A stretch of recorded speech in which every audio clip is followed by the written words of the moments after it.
अब आते हैं कांग्रेस नेता मणिशंकर अय्यर के उस बयान पर जिसने कांग्रेस के अंदर बहस छेड़ दी है। केरल की लेफ्ट सरकार की तारीफ और पिनरई विजयन की वापसी की भविष्यवाणी के बाद पवन खेड़ा से मणिशंकर अय्यर की तीखी नोकझोंक सामने आई है, जिससे सियासी हलचल तेज हो गई है। अब ये क्यों हो रहा है, इस रिपोर्ट में देखिए। And how does the present Congress deal with it? They put somebody like Pawan Khera as the official spokesman. I have absolutely no respect and complete contempt for Pawan Khera. How stupid can a party be than to make Pawan Khera the spokesman? This chap's just a puppet. He's saying whatever Jairam Ramesh tells him, he repeats the same thing.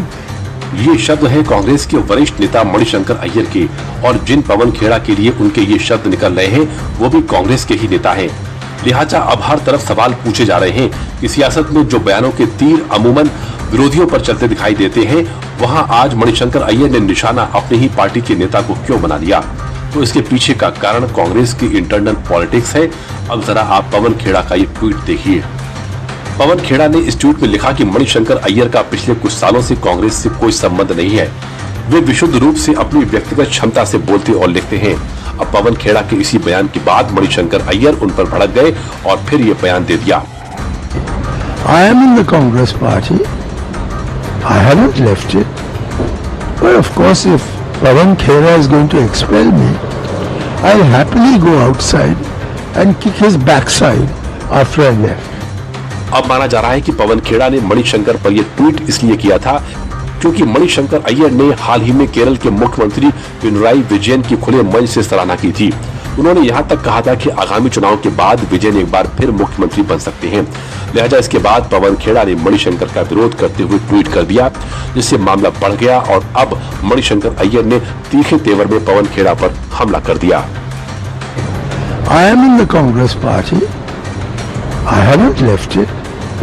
But of course, if Pawan Khera is going to expel me, I'll happily go outside and kick his backside after I left. Kerala चुनाव से पहले Congress party Shashi Tharoor का मामला सुलझाकर अभी ठीक से राहत की सांस भी नहीं ले पाई थी कि मणिशंकर अय्यर ने पार्टी का सिरदर्द बढ़ा दिया है। मणिशंकर अय्यर ने केरल के सीएम को लेकर ऐसा भरोसा जताया कि कांग्रेस पार्टी सत्ते में आ गई। इस बयान के बाद मामला अभी शांत भी नहीं हुआ था कि मणिशंकर अय्यर ने पार्टी के दूसरे कई नेताओं के खिलाफ मोर्चा खोल दिया है, जिसमें खुद राहुल गांधी भी शामिल है। There is a biography of Dr. Ambedkar which says a part but apart. So that's the only thing I can say. Mr. Rahul Gandhi has forgotten that I am a member of the party, and therefore I am a Gandhian, I am a Nehruvian, I am a Rajivian, but I am not a Rahulian.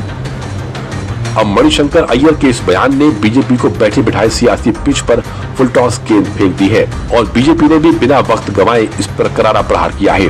BJP प्रवक्ता शहजाद पूनावाला ने केरल, बंगाल, असम हर जगह से जोड़कर राहुल गांधी के नेतृत्व पर ही बड़ा सवाल खड़ा कर दिया है। केरल में मणिशंकर अय्यर ने राहुल गांधी के खिलाफ नो कॉन्फिडेंस पारित किया कि भाई राहुल गांधी नहीं जिता पाएंगे।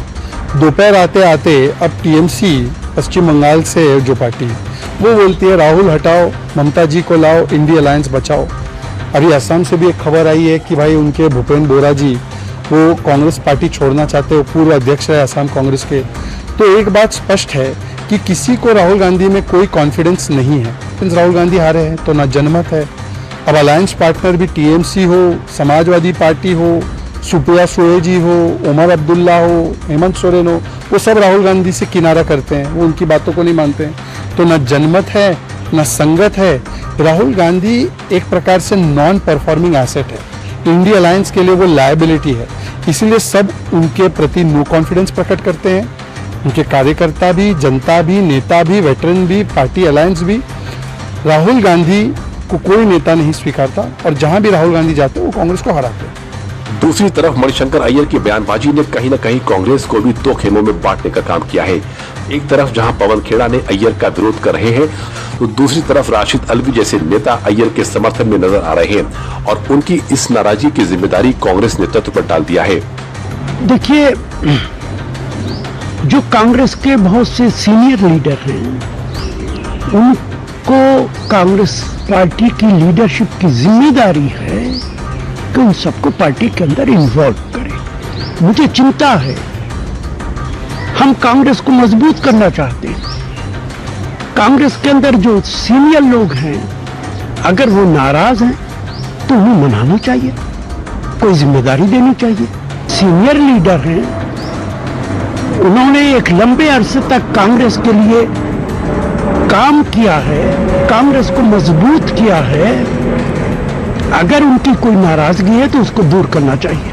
कुल मिलाकर जो मणिशंकर अय्यर अपनी बयानबाजी से निशाने कभी विरोधियों पर लगाया करते थे, आज उन्हीं के बयानों ने कांग्रेस के अंदर एक नई बहस छेड़ दी है और ये बहस सीधा राहुल गांधी के नेतृत्व पर सवाल उठा रही है।